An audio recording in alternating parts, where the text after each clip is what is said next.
남편과 아이들이 여행을 떠나자 혼자 집을 지키고 있던 프란치스카는 길을 묻는 낯선 남자를 만납니다. 지붕이 있는 로즈먼 다리의 사진을 찍기 위해 메디슨 카운티를 찾은 내셔널 지오그래픽 사진작가 로버트 킨케이디였습니다. 만난 첫 순간부터 한눈에 잊지 못할 운명을 직감하고 사랑에 빠져든 그들은 이제까지 살아온 시간을 나누지는 못했어도 앞으로 살아갈 시간만은 함께하기로 결심합니다. 허나 프란체스카는 남편과 아이들에 대한 죄책감을 떨치지 못하고 메디슨 카운티에 남습니다. 그리고 20여 년이 흐르고 어느덧 프란체스카도 세상을 뜹니다. 헌데 자신이 죽으면 가족 무덤에 매장하지 말고 화장을 해서 로즈먼 다리에 뿌려달라는 말을 남깁니다. 자녀들은 전혀 이해할 수 없었지만 어머니의 유언대로 합니다. 그리고는 유품을 정리하다가 오랫동안 어머니가 숨겨온 일기를 발견합니다.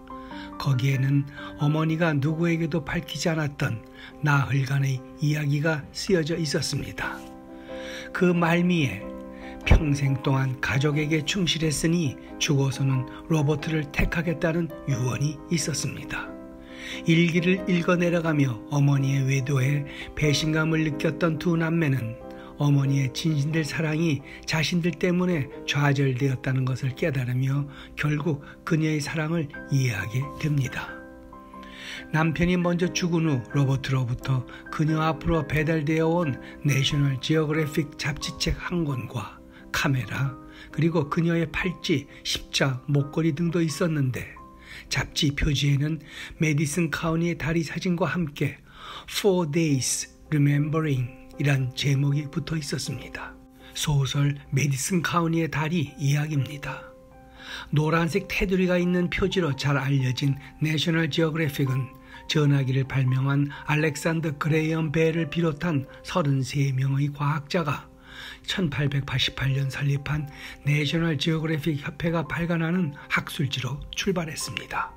해서 기사로만 가득했던 밋밋한 잡지가 10년 뒤 사진 위주로 탈바꿈하면서 사람들은 상상만 했던 극지나 오지의 생생한 풍경을 잡지를 통해 볼 수 있게 되었습니다. 이후 우주, 과학, 역사, 동물 등 다양한 주제를 다루는 종합교양지로 변신해 지구의 일기장이라는 별명이 붙었습니다. 내셔널 지오그래픽은 수준 높은 사진 한 장을 건지기 위해 현장에서 몇 개월을 보내는 것으로도 잘 알려져 있습니다. 작품에 묘사된 샹그릴라는 꿈의 낙원을 이루는 곳으로 영어 사전에도 등재됐으며 침몰한 타이타닉호를 사진에 담아 최초로 발표하는 등 많은 작가와 탐험가들의 부단한 노력 덕분에 세계 최고의 다큐멘터리 잡지로 자리 잡을 수 있었던 겁니다. 그 중에 프랑스 노벨 문학상 수상작가 르 클레지오는 8살 때 내셔널 지오그래픽에서 제주도 해녀 기사를 처음 접하고 맨몸으로 바다에 들어가 전복이나 문어 따위를 캐오는 여성들의 모습에서 큰 인상을 받았다고 했습니다. 결국 2007년 제주도를 찾은 그는 후에 소설 폭풍우를 발표했는데 그 서두에 제주 우도의 해녀들에게 라고 헌사했습니다. 지난 28일 내셔널 지오그래픽을 소유한 월트 디즈니는 수차례에 걸친 구조조정으로 그나마 남아있던 잡지 소속 기자 전원에게 해고를 통보했습니다.